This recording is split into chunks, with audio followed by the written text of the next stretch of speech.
La méthode Toyota, vous la connaissez, ce qu'on appelle souvent la méthode Lean. Eh bien, restez avec moi, je vous explique comment cette méthode-là a eu un impact majeur sur ma productivité personnelle qui m'a permis d'atteindre la haute performance dans ma carrière.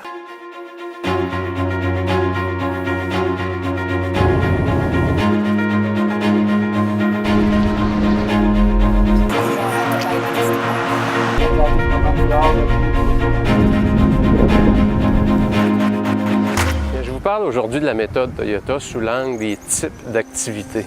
Et on classifie dans la méthode Lean 3 grands types d'activités. Les activités à valeur ajoutée, les AVA, les activités nécessaires sans valeur ajoutée, les ANSVA, et le gaspillage ou les pertes, la perte de temps. Et quand on rapporte ça à notre vie personnelle, bien, les activités à valeur ajoutée, dans le fond, je pense la façon la plus simple de le représenter, c'est de vous dire dans votre travail. Si je vous demandais d'identifier 3 types d'activités, que lorsque vous les faites, ça génère énormément de valeur dans votre travail. Lorsque vous pratiquez ces 3 activités-là, on vous qualifie comme un très performant. Ce serait quoi ces 3 activités-là? Et si vous voulez aller une étape plus loin, c'est parmi les 3 que vous avez identifiés, les 3 activités que vous venez d'identifier. Si je vous disais demain, qu'à compter de demain, ou pendant une semaine complète, vous devez en choisir seulement qu'une et exécuter cette activité-là pendant une semaine complète. Quel serait votre choix? Quelle est, selon vous, l'action, le comportement, l'activité qui aurait le plus grand impact sur votre performance, sur les résultats de l'entreprise? Et vous savez, pour vous donner un exemple de ça, j'ai un de mes bons amis collaborateurs qui effectue le Red Bull Crash Ice. Et pour ceux qui ont vu ce type d'activité-là, c'est excessivement exigeant, c'est à haute vitesse, à haut risque, et ça demande énormément d'entraînement pour arriver à performer. Et je demandais à Gabriel, j'ai dit, Gabriel, si demain, je veux faire le Red Bull Crash Ice, s'il y avait une activité que je devrais maîtriser, un comportement que je devrais maîtriser parfaitement pour réussir à faire une descente. Là, je ne parle pas évidemment là, de gagner le Red Bull Crash Ice, mais de réussir à me rendre en bas. Qu'est-ce que tu me ferais faire comme entraînement? Évidemment, quand on demande cette question-là, nos yeux tournent toujours, on regarde vers en haut, on se met à réfléchir, et puis sa réponse, ça a été « je te ferai pratiquer ton équilibre ». Donc l'équilibre, selon Gabriel, c'était l'élément clé fondamental à la performance dans le Red Bull Crash Ice. Alors d'arriver à bien identifier quelle est votre activité fétiche, qu'est-ce qui fait, peu importe votre carrière, votre profession, mais si vous visez à aller une étape plus loin, sachez bien identifier l'activité qui produit le maximum de valeur pour l'entreprise vers laquelle vous êtes. Les activités nécessaires sans valeur ajoutée, je pense que vous en faites beaucoup trop. Et c'est l'urgence.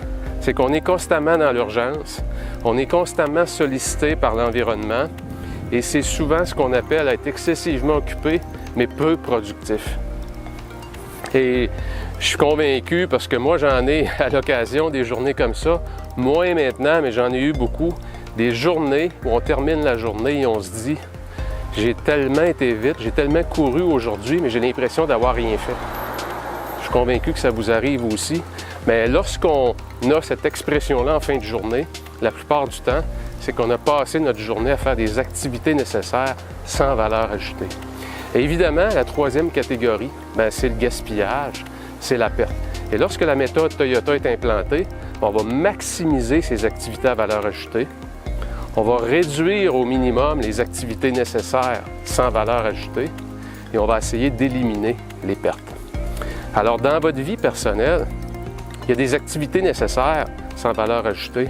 Exemple, faire la vaisselle à la maison, aller au courrier, aller faire l'épicerie. Ça génère peu de valeur, mais c'est nécessaire de le faire. Faites l'analyse dans votre travail des tâches que vous pouvez déléguer peut-être. Ou peut-être, si vous ne pouvez pas déléguer, si vous n'êtes pas en pouvoir de le faire, peut-être d'avoir une discussion avec votre supérieur immédiat et lui dire que lorsque vous faites cette activité, l'activité que vous avez identifiée comme étant celle qui génère le maximum de valeur, si vous auriez plus de temps pour la faire, les résultats de l'entreprise, la performance de l'entreprise serait supérieure. La vôtre, évidemment, personnelle, mais si votre performance personnelle est supérieure, celle de l'entreprise va l'être automatiquement. Alors, n'ayez pas peur de maximiser ces activités-là.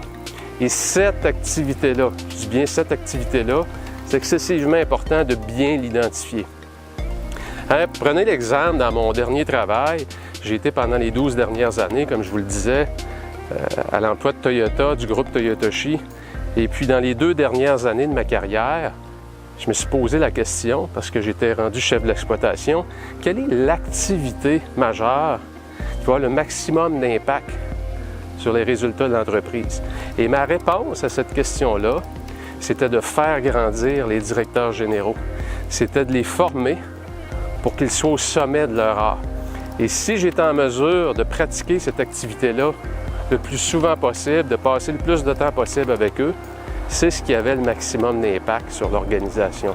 Et croyez-moi, si je n'avais pas été intentionnel, si je n'avais pas planifié le temps pour cette activité-là, ça aurait été probablement la première activité qui aurait été mise de côté. Parce que le téléphone sonne toujours, les courriels entrent toujours.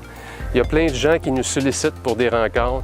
Et si on n'est pas intentionnel, si on ne bloque pas du temps dans notre agenda pour passer ce temps de qualité-là avec les personnes qu'on a identifiées, bien, ça n'arrivera pas.